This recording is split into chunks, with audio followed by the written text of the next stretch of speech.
Hi, today I've heard of DOOGEE X95 and I'll show you how to install a phone keyboard on this device.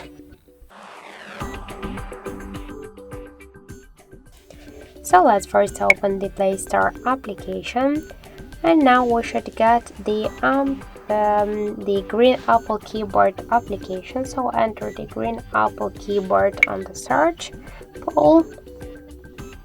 And now we should get this application, so that's why I tap to install, and now we should wait a couple of seconds while this application will downloading and then installing on your device. So now we should open the apps, click enable in settings, and near Green Apple Keyboard we should tap on the switcher, tap twice to OK and go back. Now tap to switch input methods and switch your currently keyboard to the Green Apple Keyboard. So now we're all settings set.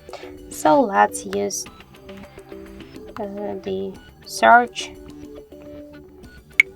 Google search for example, to see the new keyboard of our device, and we can see that this keyboard is also close to the iPhone one at all of the emojis.